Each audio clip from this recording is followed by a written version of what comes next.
Auditeurs et téléspectateurs de Rewmi FM, Rewmi TV, bonjour et bienvenue dans votre émission littéraire L'Encre et la Plume, une émission que nous proposons tous les samedis à partir de 9h et nous avons l'honneur et le plaisir de recevoir ce matin un grand monsieur, François Ngor Ndiaye.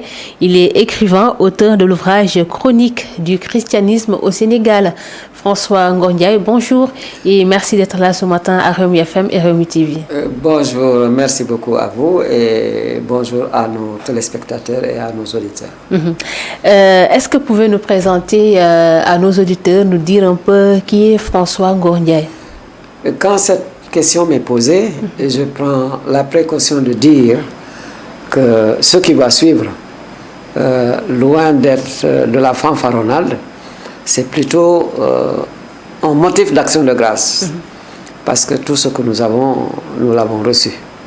Donc quand je dis ce que j'ai fait ou par où je suis passé, c'est surtout pour montrer aux jeunes qu'avec un peu de bonne volonté, on peut arriver à pas mal de choses. Je m'appelle donc François Ngor Ndiaye et j'aime bien dire que je suis le roi des Peuls et des Diola. Alors au point de vue formation, j'ai fait une formation donc jusqu'à une formation générale où j'ai passé un bac scientifique. À l'époque, c'était le bac D. Après, je me suis orienté vers les sciences sociales, bizarrement. Et donc, au point de vue statut dans l'Église catholique, je suis un fidèle laïc. Alors, pour ceux qui ne savent pas, dans l'Église, nous reconnaissons 3 états de vie. Il y a les consacrés, les prêtres, il y a les religieux et il y a les laïcs, les pères et les mères de famille. Eh bien, je suis un fidèle laïc de l'archidiocèse de Dakar.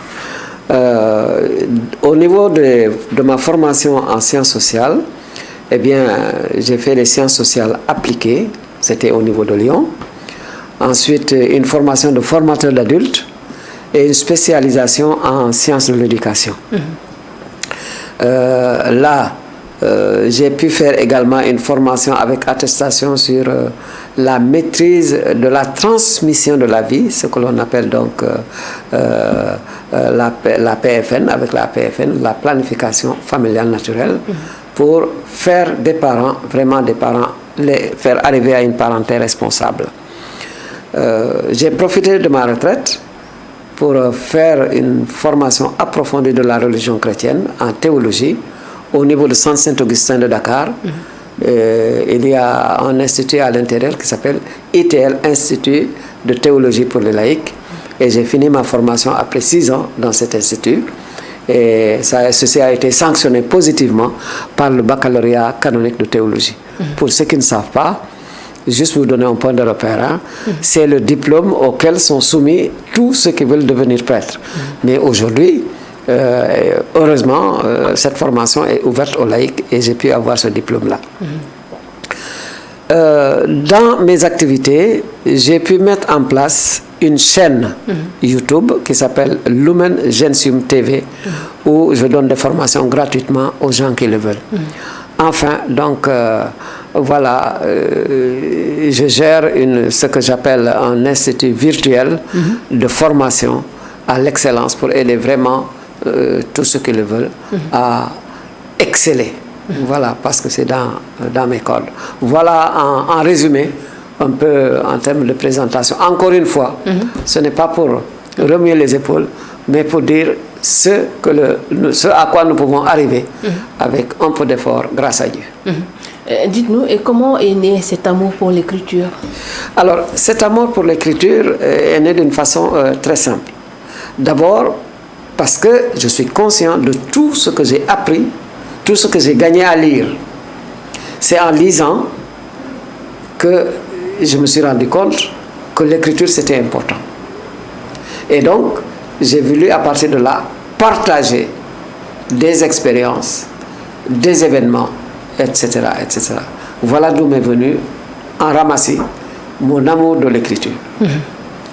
Évidemment, dans ma formation, comme celle de beaucoup de jeunes, j'ai étudié des auteurs, aussi bien étrangers que sénégalais, et je profite de l'occasion pour dire un grand merci à tous mes enseignants. Et aujourd'hui, puisque nous allons parler de littérature, je dis un grand merci à tous ceux qui m'ont appris le français depuis le CI. D'accord. Merci pour cette présentation, François Ngor Ndiaye. Vous êtes auteur de plusieurs ouvrages, hein? On peut faire la remarque sur cette table, il y en a des livres ici. Est-ce que vous pouvez nous en parler de ces ouvrages? Voilà. Quand je parle de mes ouvrages, je vais procéder par catégorie. Parlons d'abord des ouvrages qui sont disponibles. Il y en a qui sont en cours de réalisation et d'autres en saisie. Ceux qui sont disponibles, il y a des trésors de la foi catholique, dont vous avez un exemplaire devant vous. Des trésors de la foi catholique. Oui, celui-là. Voilà. Et celui-là, je l'ai fait pour aider tous ceux qui veulent vraiment à se familiariser avec, entre guillemets, les trésors de la foi catholique. Et particulièrement avec la Bible. Pour apprendre à ceux qui n'ont pas eu la chance d'aller faire des cours de théologie à connaître très vite la Bible. Il y a les chroniques du christianisme au Sénégal, dont vous avez un exemplaire qui est là. Ici, j'ai mis en relief tous les événements, toutes les réflexions qui ont fait objet de publication dans un journal qui s'appelle Horizon Africain. Et ce journal existe depuis le 1er avril 1947 jusqu'en juin 2012. Je dispose pratiquement de tous les numéros de ce journal. Et c'est à partir de là que j'ai fait ce que j'ai appelé aujourd'hui Chronique du christianisme au Sénégal. Donc tous les événements que vous voulez, tout ce que vous voulez retrouver sur l'Église au Sénégal, vous l'avez facilement aujourd'hui dans ce livre. Alors, il est en 12 tomes. Je viendrai là-dessus dans le détail tout à l'heure. L'évangélisation du signe au passé, au présent et perspective, c'est un travail que j'ai fait, que je ne vous ai pas apporté là. Ça, c'est aussi à la fois une rétrospective par rapport à comment le christianisme a été vécu dans le signe du temps des missionnaires, maintenant du temps des prêtres diocésains, et à partir de là, mener quelques réflexions par rapport au futur. Et puis, pour un meilleur usage des langues nationales dans la liturgie, sur ce plan-là, j'ai remarqué un recul, malheureusement, parce que les pères missionnaires ont été des pionniers dans la valorisation des langues locales, la transcription des langues locales en caractère latin. Je précise bien, en caractère latin, parce que ceci a été fait avec des caractères arabes 100 ans, un siècle avant les pères missionnaires. Mais les pères missionnaires, ce sont eux vraiment qui se sont fatigués à mettre nos langues locales, à les écrire avec des caractères latins. Des caractères latins. Oui, oui, oui. Et imaginez, en 1854, ces pères-là éditaient déjà des ouvrages dans une dizaine de langues vernaculaires allant du Sénégal au Bénin actuel. Entre-temps, les langues ont été codifiées. Malheureusement, et je le dis, je n'en suis pas fier, tout le monde dans l'Église n'a pas suivi. Aujourd'hui, je rêve que vraiment, que tout le monde s'y mette pour arriver à lire et écrire correctement avec les décrets présidentiels en vigueur en la matière. Voilà. Donc, l'utilisation des langues dans les prières catholiques, c'est aussi une de mes préoccupations. Bon, nous avons la chance que dans l'Église, nous avons la possibilité de prier aussi dans nos langues. Encore faudrait-il le faire comme il faut. Je dis avec un clin d'œil à nos frères et amis musiciens, quand vous prenez dans nos langues, il y a ce qui s'appelle les voyelles longues et des voyelles brèves. L'exemple typique, c'est entre hol et hol. Eh bien, voilà. Dans la transcription, les gens doivent savoir si vous parlez de hol ou de hol. La nouvelle transcription le fait avec deux O quand il s'agit de O. Mais si le musicien met une blanche sur hol, ce n'est plus hol, mais hol. Et c'est ça qui fait que nous passons tout notre temps à chanter. Suma hol angi yow, mais non. Suma hol angi yow, ouais, suma hol angi yow. Voilà, enfin bref. Donc là, vous me demandez de vous parler des ouvrages. Là, c'est le premier groupe des ouvrages qui sont disponibles. Ceux qui sont en cours de réalisation, des fleurs, des mots aux fruits de l'amour. Vous avez le tapisserie qui est là. Là, c'est toute une collection que j'ai réalisée avec des vœux sur plusieurs années, des contes, et des poèmes. Hein. J'aime bien travailler avec les acrostiches. Et c'est toute cette collection-là qui est actuellement donc en cours de réalisation. Il y a aussi un guide de la famille. Un guide de la famille, parce que, bon, avec mon background de formation, je me fais beaucoup de soucis aussi pour les familles. Alors, ce guide de la famille, c'est pour aider tout un chacun à pouvoir joindre d'un point à un autre. Quand vous partez, par exemple, de, je ne sais pas, prenons par exemple de Grand Bao, vous voulez vous rendre au monument de la Renaissance, eh bien, avec ce livre-là, je vous donne tous les bus, les tatas, etc., qui y vont et qui passent à côté de chez vous. Là, c'est en cours de réalisation. Vous avez un nécrologe des agents pastoraux, une liste de défunts, de tous ces gens-là qui ont eu le mérite de travailler pour le développement de nos pays. Et quand je parle de développement, il s'agit de développement intégral, au sens de Populorum Progressio au numéro 14, c'est-à-dire le développement de tout homme et de tout l'homme. Et c'est dans ce cadre-là qu'on travaillait des missionnaires pour l'évangélisation, pour le développement socio-économique, pour l'éducation, pour la santé, etc., etc. Ces gens-là, qu'ils soient étrangers ou nés en Afrique, qui se sont fatigués et qui sont morts dans ce cadre-là, eh bien, je les ai listés avec les dates de décès. Et l'objectif ici, c'est que chaque jour de l'année, quand l'ouvrage sortira, chaque jour de l'année, eh bien, que les gens puissent prier pour ceux dont c'est l'anniversaire de décès. Voilà donc pour ce qui concerne le nécrologe des agents de développement. Enfin, en cours de saisie, parlons-en aussi, depuis très longtemps, mademoiselle, les gens me disent, mais monsieur Ndiaye, tout ce que vous avez comme connaissance en contes et prophètes, qu'est-ce que vous attendez pour publier? Pendant longtemps, je ne l'ai pas fait, pour des raisons très simples. C'est que ça coûte cher. Ensuite, il me fallait maîtriser la transcription dans les langues nationales. Mais maintenant, ces deux conditions se réunissent. C'est petit à petit que je fais la saisie. Et quand ce sera prêt, j'irai voir mon imprimeur, la maison d'édition avec laquelle je travaille. Dernier élément dans cette production, ce sont donc des vidéos de formation et d'information dans la chaîne YouTube. Donc, ceux qui veulent en avoir le cœur net, donc à aller voir cette chaîne, il y a déjà plusieurs thèmes qui sont traités. Voilà pour répondre à votre question. D'accord. Et quel genre littéraire utilisez-vous? Alors, ce serait intéressant de voir avec nos élèves en CM ou lycée, ou je dis CM ou bien donc lycée, effectivement, les différents types de genre littéraire. Alors, pour ceux qui ne sauraient pas, et ça peut être un rappel pour les autres, généralement il est distingué 5 genres littéraires. Alors, rassurez-vous, dans mes ouvrages, j'utilise 4 des 5 principaux genres littéraires. Si tu prends par exemple le genre argumentif, je l'utilise beaucoup dans mes vidéos.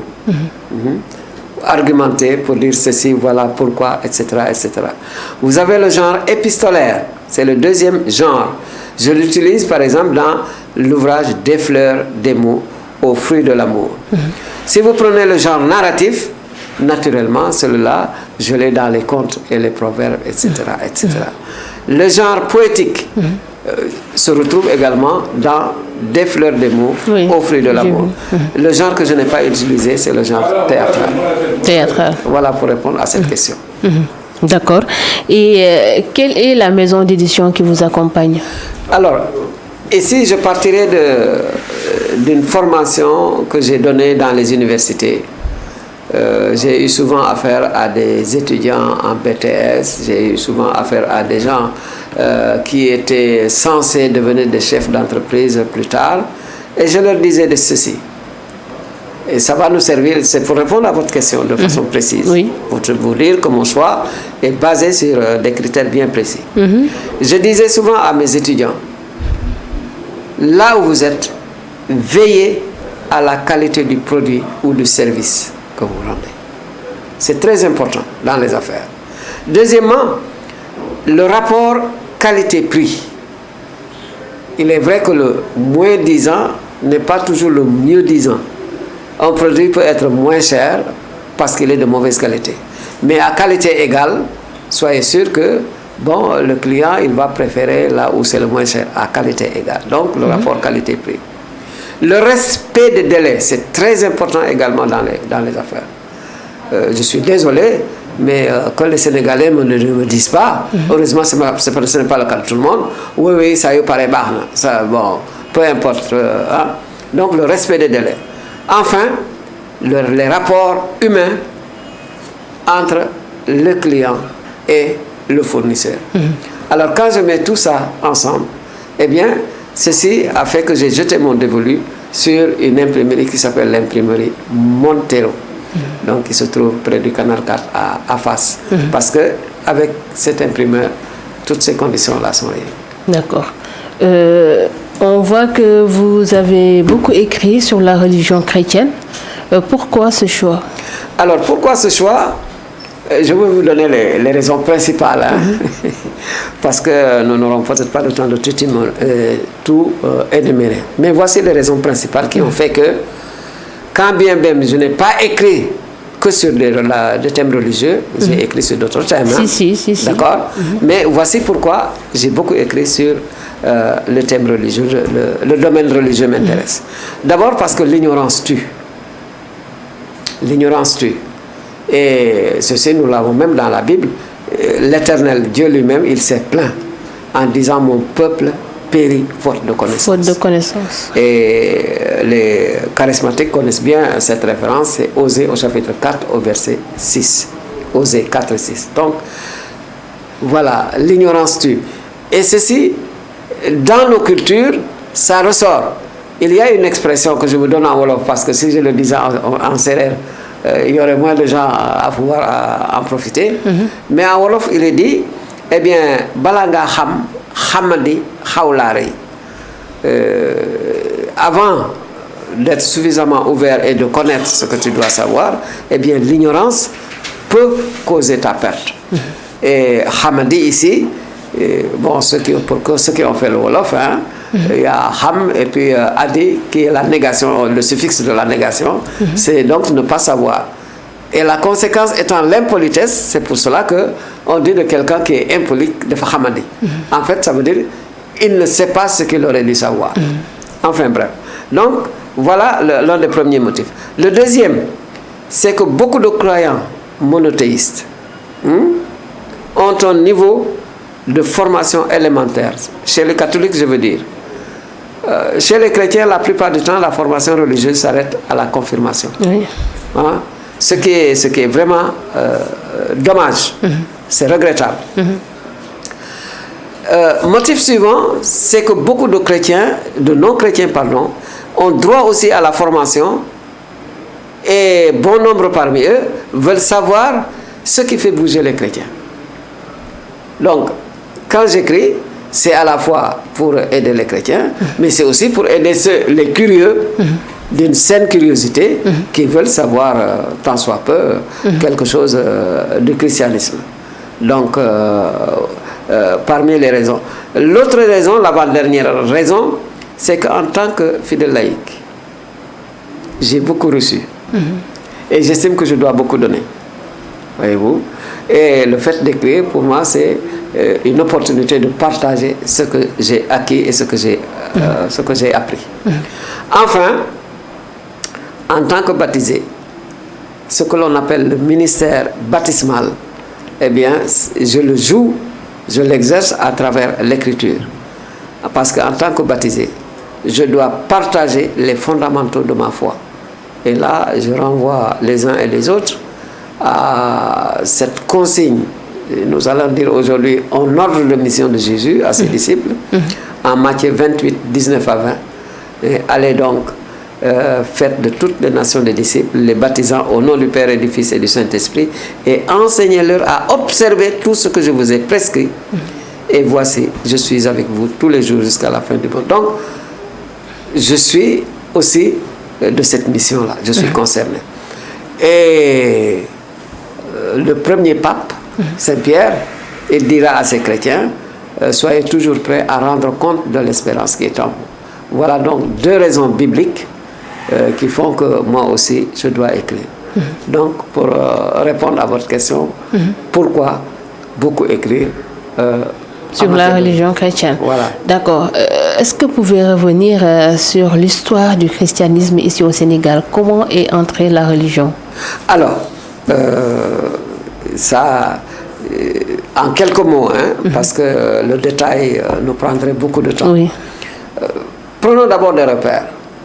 L'islam et le christianisme sont tous deux des religions étrangères au Sénégal. Il se trouve que l'islam est arrivé au XIe siècle.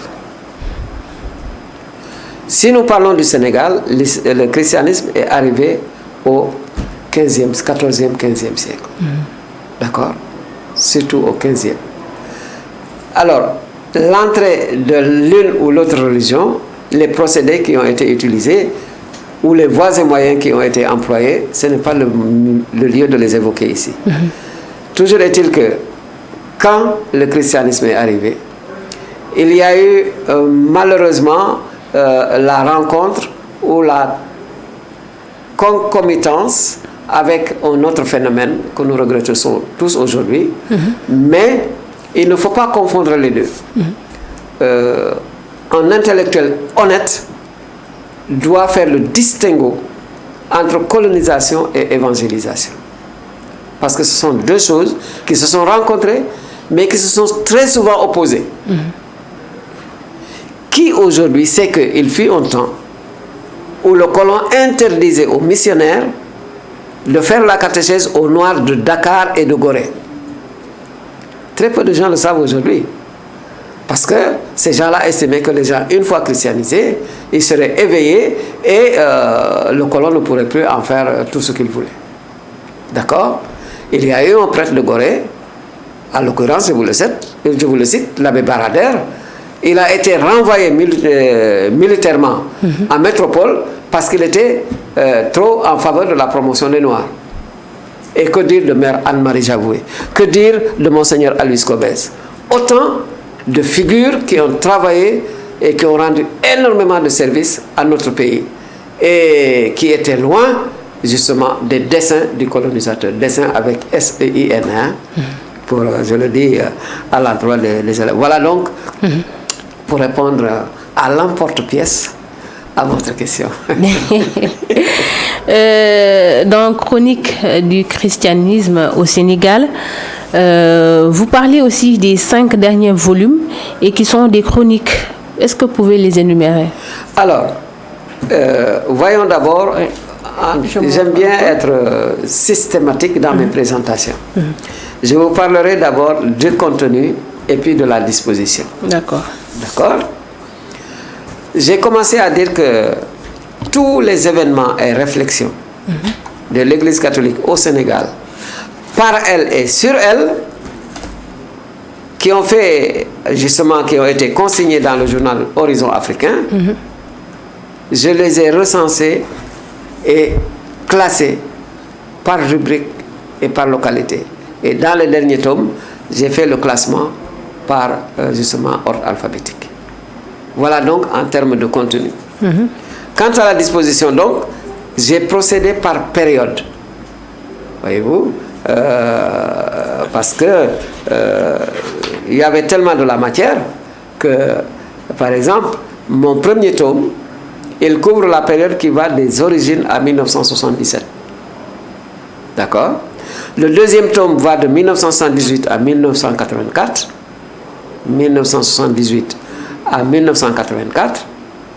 Le troisième tome couvre la période qui va de 1985 à 1995. Et celui-là, il fait 3 volumes. Si je prends le 4e tome, c'est le dernier tome, qui fait 5 volumes.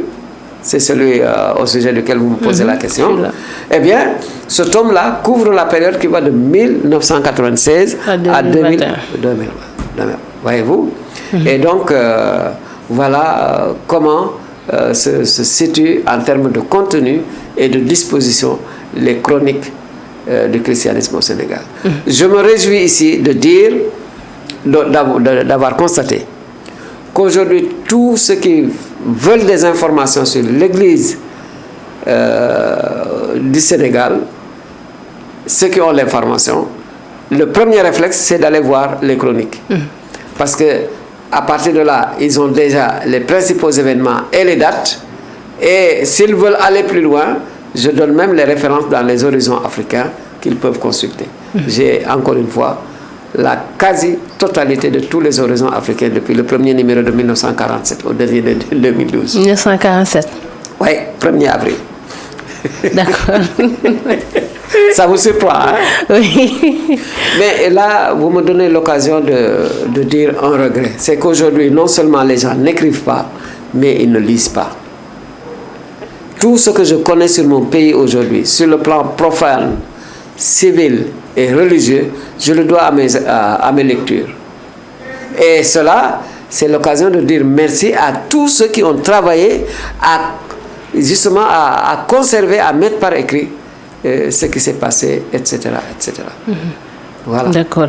Et quel message voulez-vous faire passer en rédigeant ces chroniques, les chroniques du christianisme? Vous me donnez l'occasion ici de vous parler d'objectifs et de destinataires. En termes d'objectifs, je cherche à mettre à la disposition du grand public des informations importantes pour la nation sénégalaise et la nation sénégalaise en général, mais pour la communauté catholique en particulier, mettre à leur disposition. Parce que dans ces chroniques, il y a des informations que beaucoup de gens ignorent. Donc, mettre ça à leur disposition. Deuxièmement, donner des points de repère commodes à tous ceux qui s'intéressent à l'histoire du christianisme au Sénégal. Des points de repère commodes. Troisième et avant-dernier motif, donner plus de clarté avec le réel sur le vécu de cette Église, en éliminant autant que possible les amalgames volontaires ou dus à l'ignorance. Quand j'entends des gens parler aujourd'hui du christianisme au Sénégal, souvent je suis peiné, mais je me dis, ils parlent de choses qu'ils ne connaissent pas. Ils parlent de choses qu'ils ne connaissent pas. Mais si les gens savaient davantage la contribution, et c'est à nous, et vous me donnez l'opportunité de le montrer, hein, la contribution de l'Église dans le développement et le devenir de ce pays, bon, cela mérite d'être davantage su. Mais il faut que nous nous informions et que nous partagions le fruit de nos informations. Enfin, dernier élément, mettre en exergue le mérite de tous ceux qui, au nom de l'Évangile, ont fortement contribué au développement intégral de notre pays. C'est en faisant ce travail-là que je me suis rendu compte que les missionnaires, il fut un temps, ils mouraient très tôt et très vite quand ils venaient dans notre pays. Dans les années 1850, etc. Parce qu'à ce moment-là, bon, déjà il y avait le climat qui n'était pas le leur, la nourriture, la médecine n'était pas aussi développée qu'aujourd'hui. Eh bien, ces pauvres missionnaires, ils mouraient très tôt. Et celui qui remporte la palme malheureuse, c'est un jeune qui est mort à 28 ans. Il est à peine arrivé au Sénégal, il est tombé malade, il en est mort. Et il était venu servir notre pays. D'accord? En tant que missionnaire. En tant que missionnaire. Donc, quand j'ai constaté cela, c'est ça qui m'a poussé à faire un ouvrage à part que j'ai intitulé « Le nécrologe » dont nous avons déjà parlé. Voilà donc par rapport à votre septième question. D'accord. Et d'où viennent ces inspirations? Alors, naturellement, nous avons déjà dit, hein, vous allez retrouver ici des éléments de réponse qui ont déjà été évoqués. D'abord, bon, il faut mettre donc, les œuvres que j'ai faites dans le cadre d'une mission. Et qui dit mission ici, il faut savoir que le protagoniste principal, c'est l'Esprit Saint. Mais en dehors de lui, quels sont les principaux outils que j'utilise? Naturellement, il y a ma formation en sciences sociales appliquées, il y a les sciences de l'éducation, il y a la théologie, les horizons africains comme texte. Mais ce ne sont pas les seuls, parce que très souvent j'ai eu à compléter les informations de horizon africain en recourant à d'autres informations que j'ai eu à demander par écrit, etc.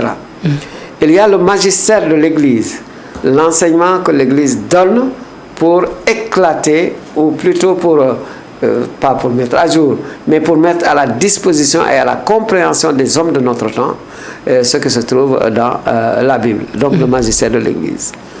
Nous pouvons trouver ça dans les enseignements du pape, nous pouvons trouver ça dans les enseignements au niveau du catéchisme de l'Église catholique. Nous avons cela également dans quelque chose comme le Concile Vatican II, mais de temps à autre aussi, nos évêques au niveau local, ce qui s'appelle la conférence épiscopale interterritoriale, ils peuvent se mettre ensemble pour mettre au point un document des réflexions justement sur un sujet précis en rapport avec la bonne nouvelle de Jésus-Christ. Et je dispose de la collection de toutes les lettres pastorales écrites par nos évêques du début jusqu'à l'an 2000. Donc c'est une mine d'informations. Enfin, l'histoire de l'Église me sert également de ressources. Quand j'ai fait la théologie, j'ai étudié l'histoire de l'Église.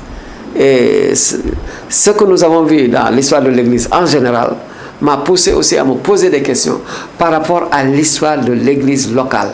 Mon Église, l'Église de mon pays. Voilà donc pour répondre à votre 8e question.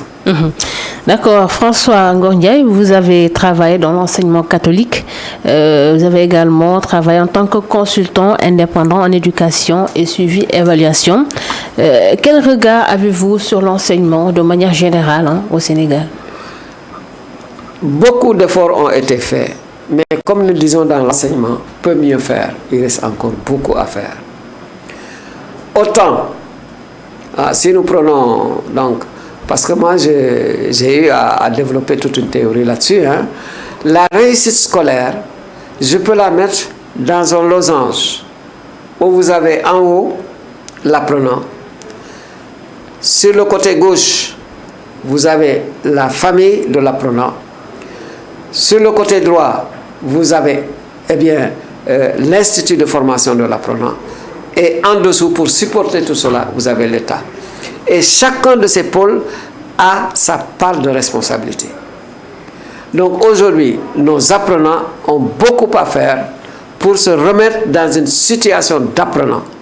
L'apprenant ne peut pas se mettre à la place de son professeur ni à la place de l'État, etc., etc. D'accord? Ils ont à donner leur point de vue pour que les choses marchent au mieux. Mais bon, de là à ce que nous voyons aujourd'hui, il y a vraiment toute une mer à traverser.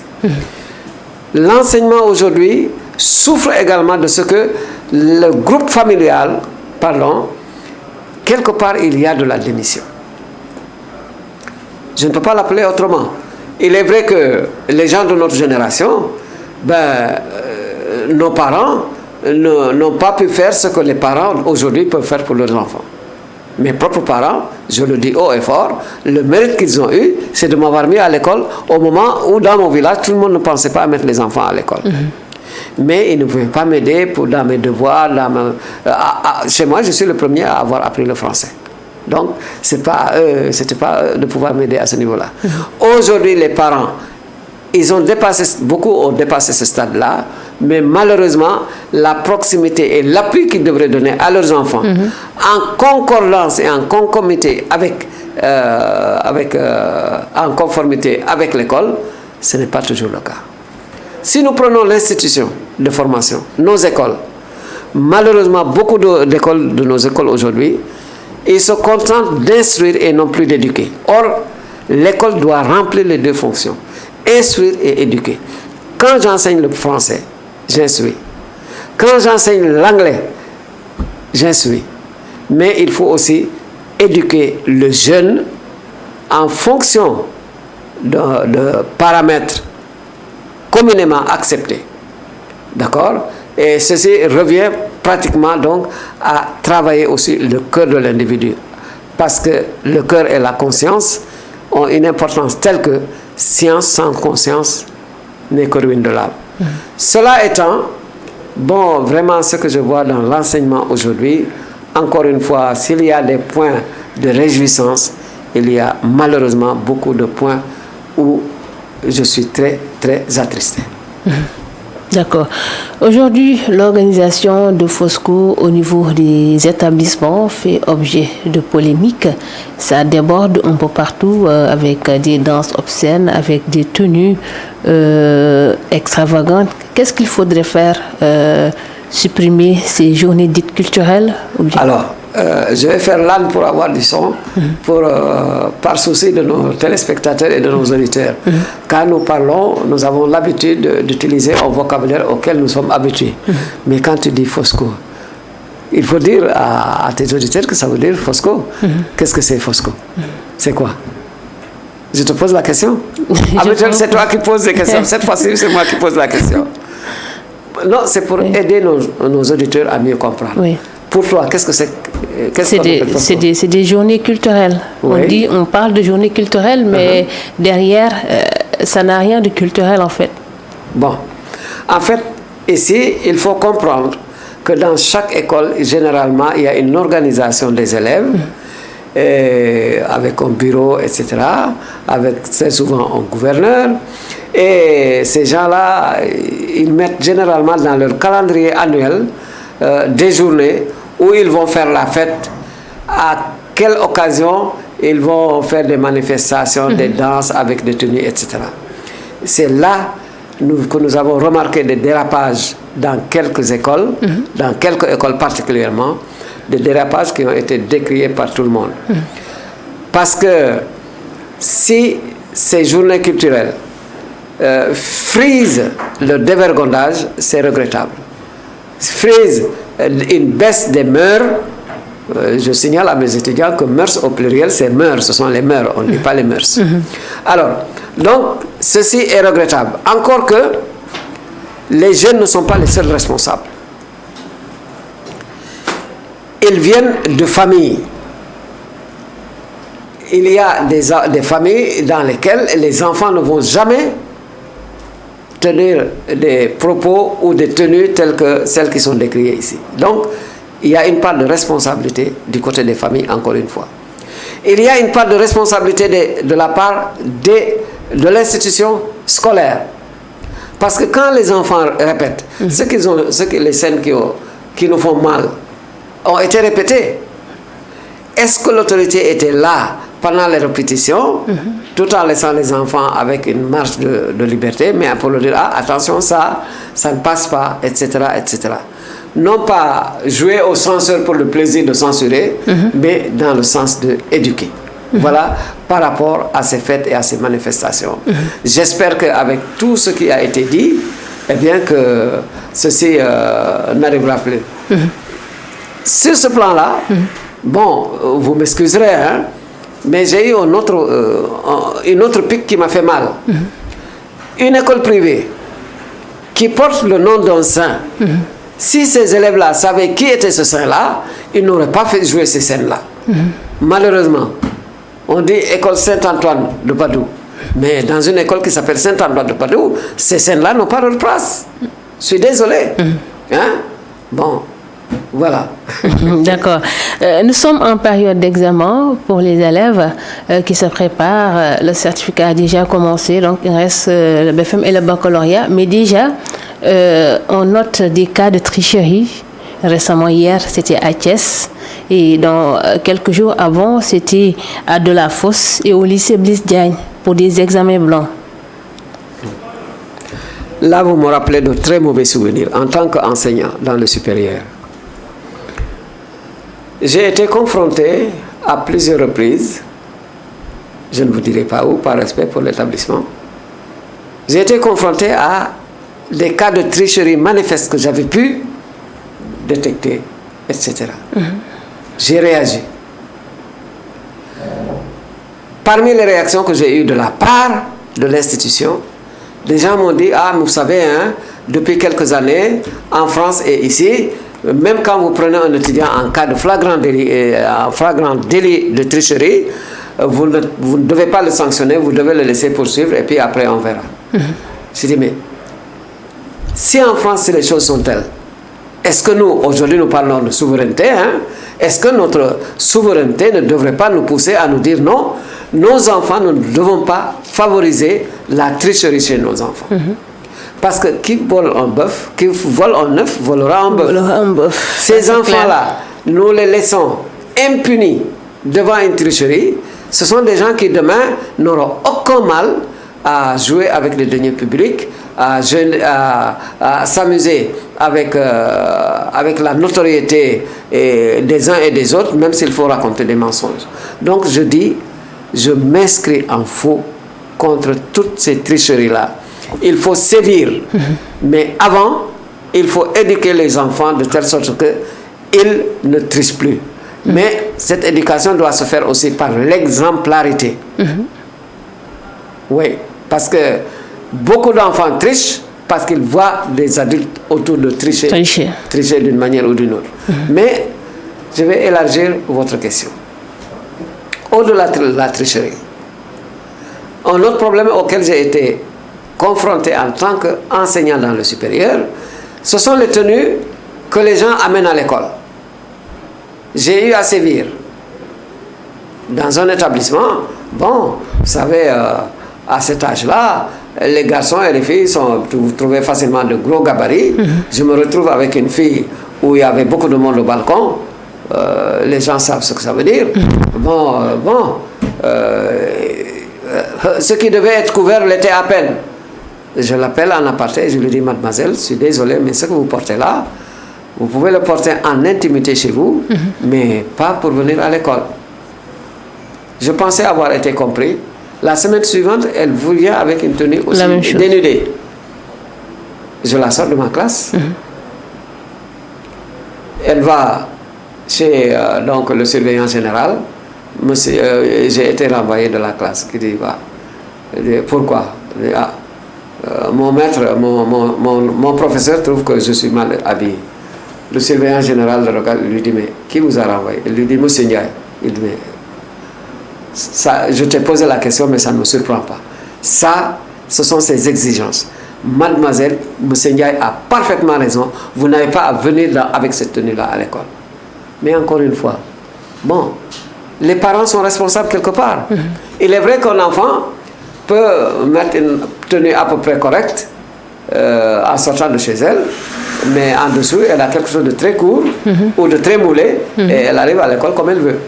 Mais encore une fois, éduquons notre jeunesse à la fois par la parole et par le bon exemple. D'accord. À côté, et quel conseil donner aux candidats pour mieux se préparer aux examens? J'espère que ce n'est pas trop tard de donner des conseils. Non. Reste le BFM et le bac. Oui, parce qu'il fait un temps où j'animais carrément une session de formation pour apprendre vite, bien et ne plus oublier. Ça, c'est tout un séminaire d'une vingtaine d'heures. Donc, ce n'est pas ce séminaire qui peut être utile ici. Mais, je dis à ces étudiants-là, il faut qu'ils s'assurent d'avoir assimilé ce qu'ils ont appris.